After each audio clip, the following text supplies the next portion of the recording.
When I was 16 years old, I was getting straight A's at my fancy college prep school and feeling great about all the possibilities ahead of me. So one day I walked into the office of my high school guidance counselor and I told him about all the exciting plans that were coming together in my mind. I told him how I wanted to move to the great city of Chicago, where my brother was living at the time, and start a whole new life. I told him I wanted to go to Northwestern University and build on my strengths in something like biology or piano or psychology. It was all just a path that felt so right to me in my bones. The guidance counselor was this quirky, older white gentleman I remember really well.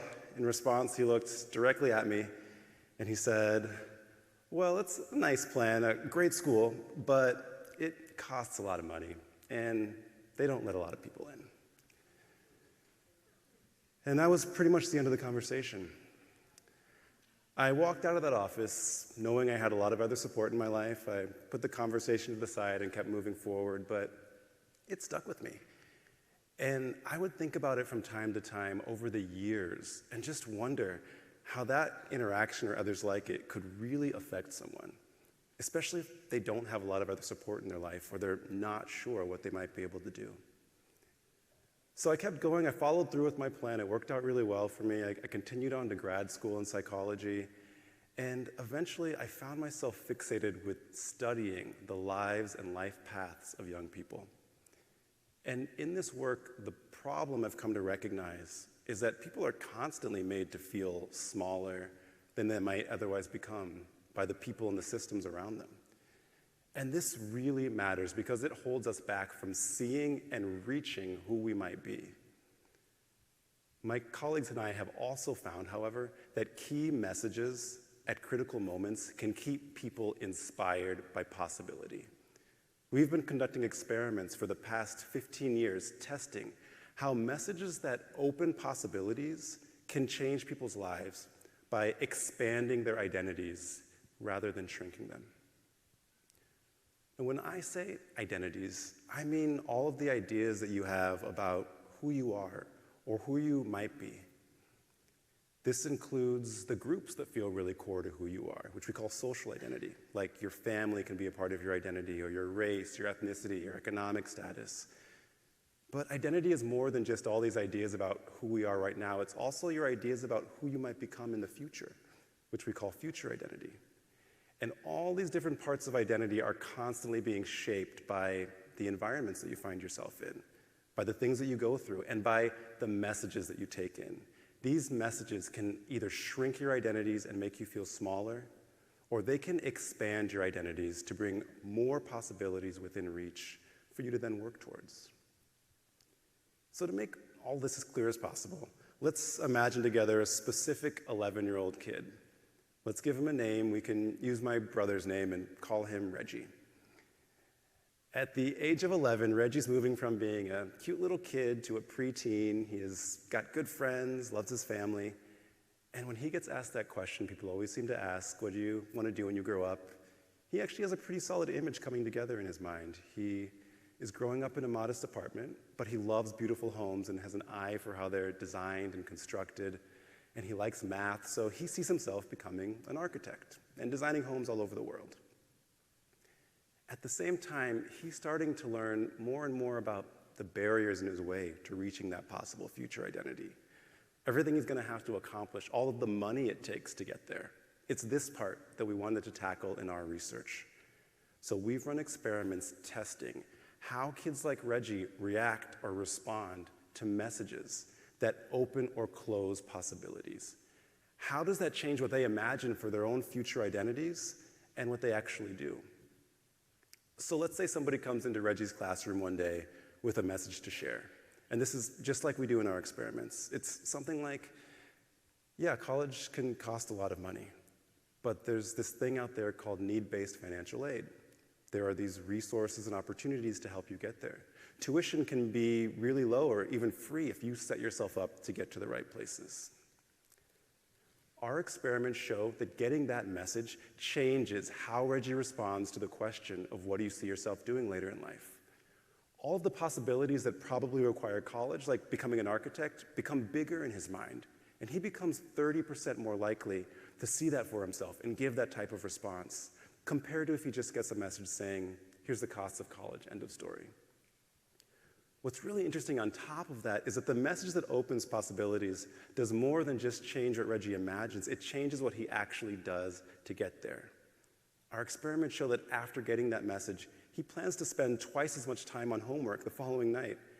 And he ends up 7 times more likely to actually complete and turn in a real assignment that the teacher hands out the very next day. So this is all when he's just 11 years old. So let's follow this a little bit further to when he's now 15 years old.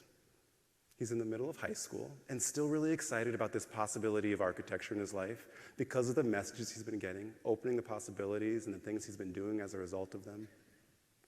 At this age, he's becoming more and more attuned to what we call different levels of status between him and other people and groups in society.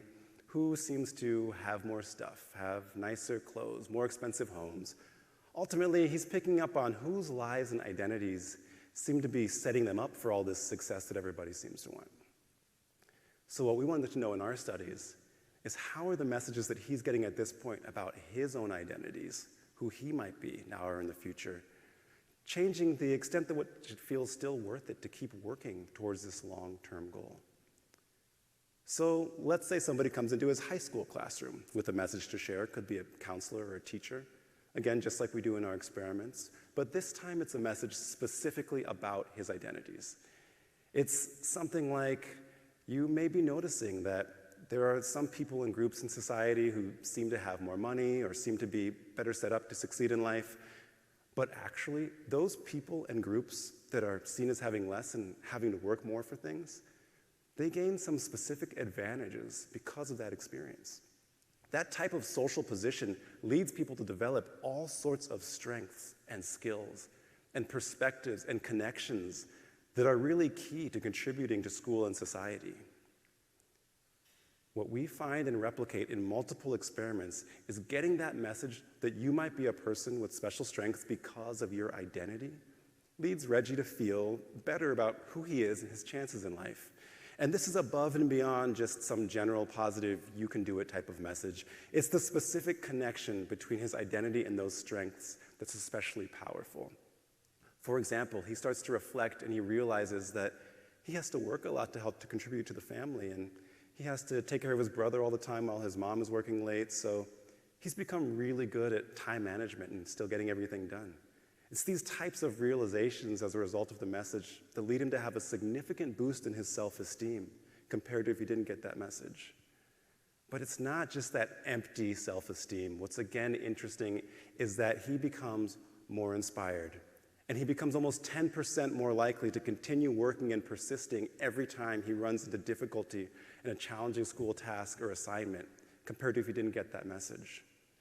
And that increase in persistence pays off. Over time, it's connected to his grades staying high or improving throughout high school, which is very different from the normal trajectory of most students' grades slowly going down a little bit as high school goes on. So that shift keeps his goals within reach for longer. And it takes us to 4 years later. He's now 19 years old. He kept going on in school because of these messages, building up his identities and the things that he did as a result of them. And he finds himself in this exciting and scary new world of college. He's feeling a little bit uncertain. As he looks around, he's hearing other students use words he's never heard before with confidence. They're talking about their trips to Europe and all over the world, so he's really looking for some kind of message about how his identities are seen in this new environment. So let's say he's in the dining hall one day early on. He doesn't know a lot of people yet, so he overhears a group of older students sitting nearby, and they happen to be older students coming from a wide range of backgrounds. And he hears them talking about the financial aid they're receiving and how they feel supported at the university.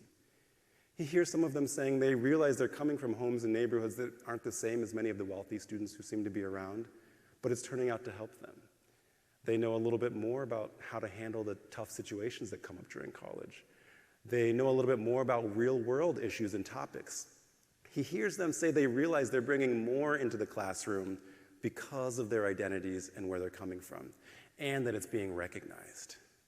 Getting that message, hearing from your peers or the institution that your identities are valued, leads Reggie to feel like he's going to figure out how to succeed in his classes and get the most out of college. Our experiments show that getting that message at the right time bolsters him so much that he then engages in college in ways that throughout his first year lead his grades to improve compared to if he didn't get that message. So much so that he ends his first year with grades that are just as high as students coming from those wealthy backgrounds and well-known private schools, reducing a disparity between him and those other students by over 60%. These are robust effects that we find in experiments where we randomly assign students to receive these messages or not. But there's a wrinkle in all of this. All of these messages, they help so much. They keep somebody seeing and reaching towards tough goals that can pay off in life. But it can take a lot from you to constantly persist and overcome barriers. And as Reggie reaches his dream job at a top architecture firm or in whatever field he discovers along the way, he realizes that he's feeling kind of stressed all the time. He's even getting physically ill a little bit more often. This is because to make it this far, he's had to be extraordinarily vigilant and persistent. He's had to overcome barriers in schools and workplaces that aren't designed for people without a lot of family wealth.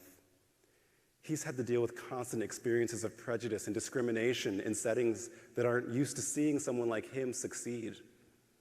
We published a review of dozens of academic articles and empirical studies showing that this type of experience takes a toll on the physical health of people like Reggie and leads him to have an increase in levels of inflammation in the body, which is normally a natural response to something like a threat from a virus, but it becomes harmful. And over time leads him to have an increased risk of heart disease, cancer, other chronic long-term illness, compared to if he weren't striving in this way. So in the end, is it even all worth it? Well, I do think that it is, because our experiments in collaboration with health research labs show that there are ways for him to work towards these goals and maintain his health at the same time. Let's go back to when he's in college, overhearing that group of students talking, and say he actually is able to jump over to connect and make that new group of friends. Or he's able to join some community or organization, like many that we work on, that's established to help him form deep and meaningful bonds with people who may have some shared identities and experiences and backgrounds that they explore together. Or he's able to also hold on to connections in the places that he calls home, with the people that he calls family, and with the culture that matters to him. All of these social connections and relationships are essential for physical health. We've run experiments in collaboration with health research labs where we randomly assign young people to get a message that encourages them and shows them how to cultivate and maintain these types of relationships while they're striving for these goals, taking them to new places, compared to a message only focused on achievement. And what we find is when we bring these participants back into the lab is that over the course of the year, that increased emphasis on connection and relationships leads to a decrease in inflammation of 25%.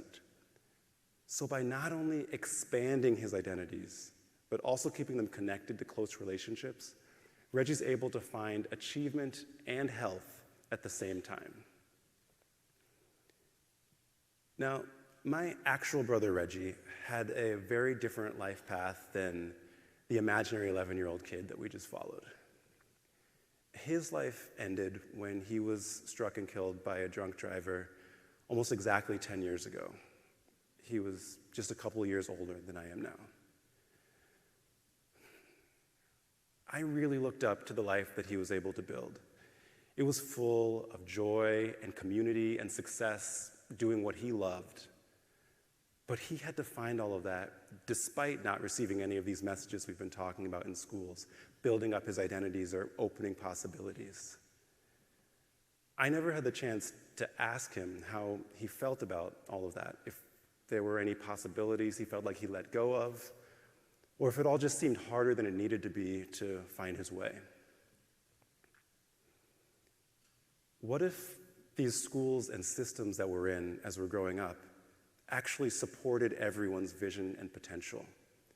What if they actually encourage people to see that there is a path to the goals that they're working towards, and that there are ways that the circumstances of their lives, whatever they may be, are setting them up for success as they see it, building up their identities rather than shrinking them. These types of messages can be embedded in the ways that we teach important and challenging topics in areas like science, language, math, the arts, history. They can be central to out-of-school activities like mentoring programs and enrichment programs.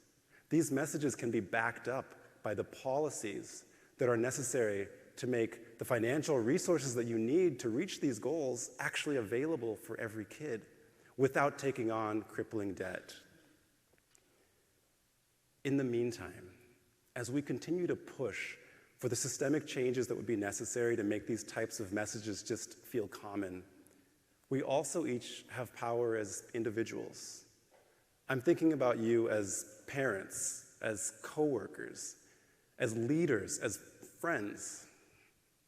Taking the time to show someone that you see who they are, you see who they could be, and that there is a path to the life that they're imagining for themselves. That message from you could lead someone to hold on to what keeps them going for just one more day. Thank you.